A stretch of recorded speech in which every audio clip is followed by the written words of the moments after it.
We're out here at McNews, and it seems like McNews, they do everything here. And bikes, they also tune bikes.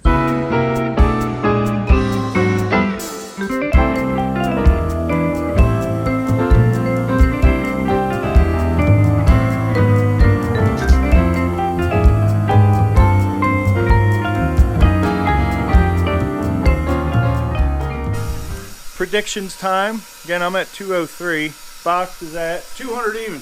200 even. And Ray says undecided right now on horsepower.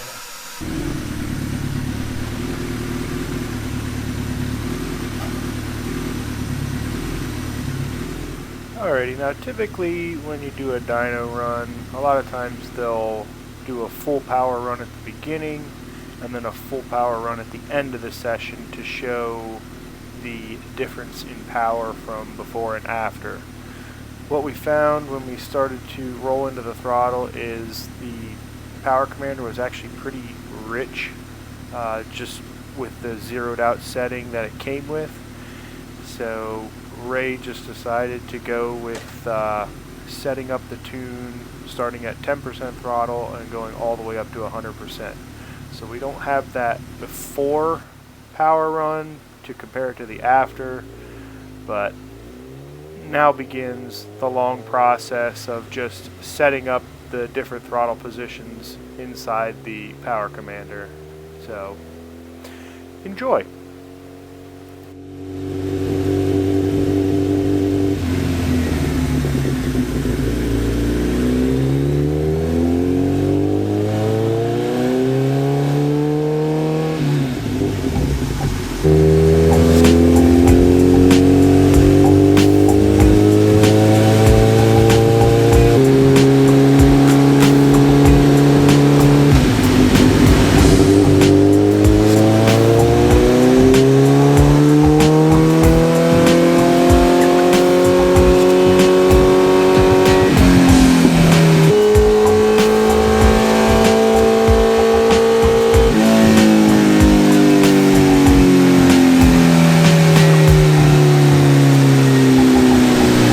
Alrighty guys, so we're about halfway through the tune and it's making about 160 horsepower right now at about 60% throttle. So we're a little past half throttle and it's already making 160 horsepower. So this thing's gonna be putting down some pretty serious numbers, I have a feeling. So getting excited now.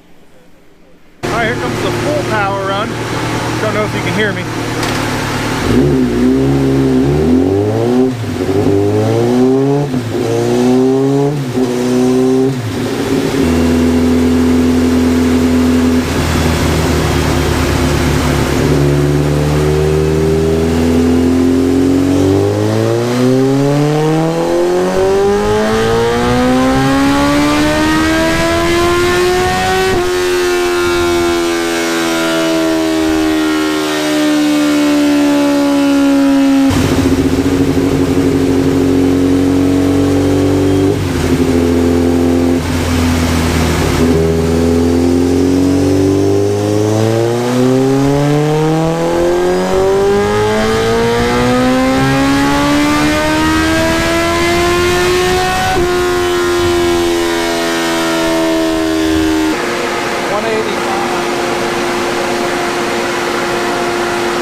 Alright, so we made 187 horsepower, as you can see on the dyno chart.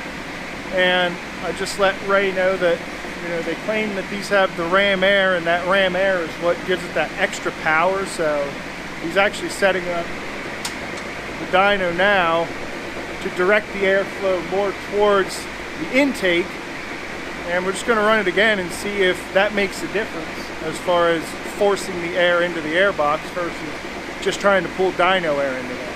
So we're going to give that a shot and see what happens. We got a dyno day, so that's what we're here to do.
About 2 horsepower there, so a little different. Absolutely thrilled with the power that this made. 189 horsepower. It's the highest horsepower bike I've ever owned. Now, sure, it probably is down compared to what I've seen out there, but I honestly do not care. The only place that it's going to show me it made a difference is at the drag strip, which I do plan on taking this back to the drag strip. That's where I'll know if the dyno actually made a difference, you know, just in feel as well as trap speeds. Trap speeds don't lie. If the bike is making more horsepower than it was, I should trap speeds higher than what I was trapping before. So that's where I'll be able to tell if it's actually making more horsepower than it was before I put the power commander in.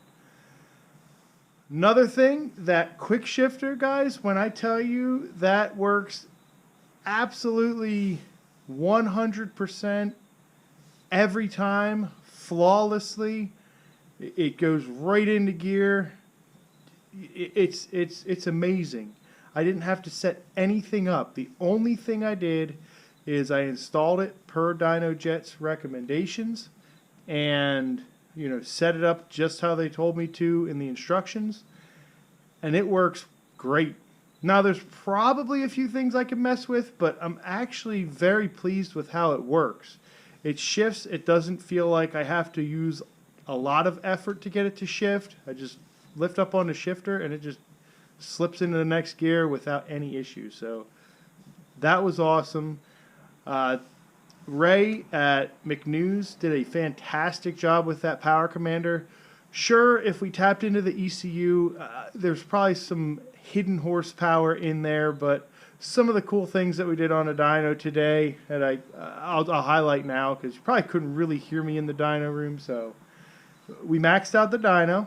Dyno goes up to 200 miles an hour, and the bike in 6th gear was still pulling past 200 miles an hour. So I may have to go to a track where I can see just how fast I can get that bike to go. Now, of course, it was on a dyno, and there is no wind resistance. There's none of that going on. But the bike is de-restricted. We proved it on the dyno. And with it being de-restricted, sky's the limit. I was talking to somebody when I was up at the racetrack last time when I took the bike up to the track for its inaugural run. He said that there's an event somewhere up on the East Coast. There's a 3-mile runway, and you just go as fast as you can in a mile and a half, and then they track your. It's almost like the salt flats, basically. It's like a land speed, but you're on tarmac. So I may try and check that out next season just to see how fast we can get the bike to go. But I am headed back to the drag strip, you know, within recent time. You know, I'm going to be going back to the track at least this season yet. Hopefully a couple times. But let's look at the dyno graph here, and then we'll close this thing off. So if you look, this goes up, keeps making horsepower all the way up. Now again, there probably is something we could do here if we actually had ECU functionality and ECU tuning ability. But again, 189 horsepower is plenty of horsepower for me. We did run into a problem on the dyno right around 10,000 RPM, between 10,000 and 10,500 RPM.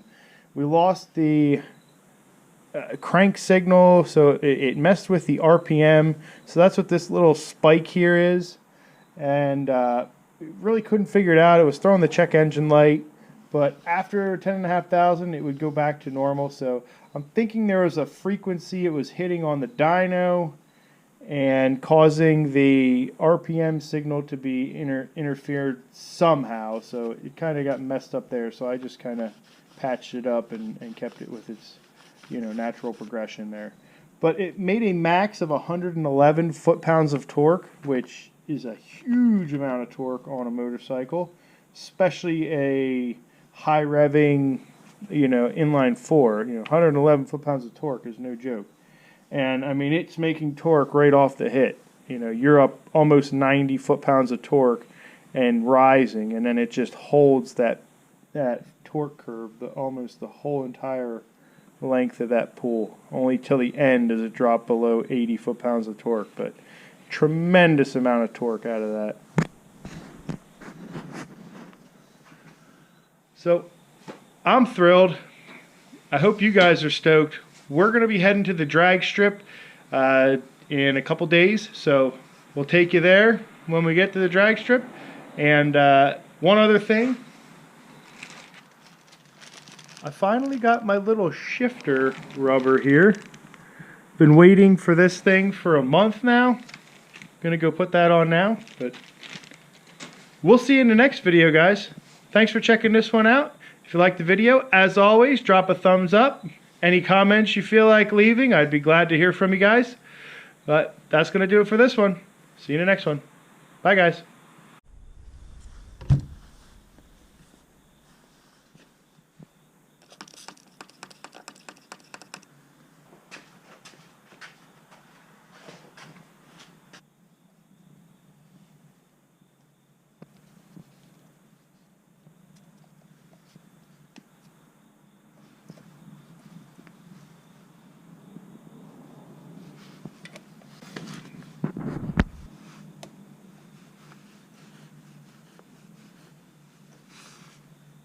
Yay.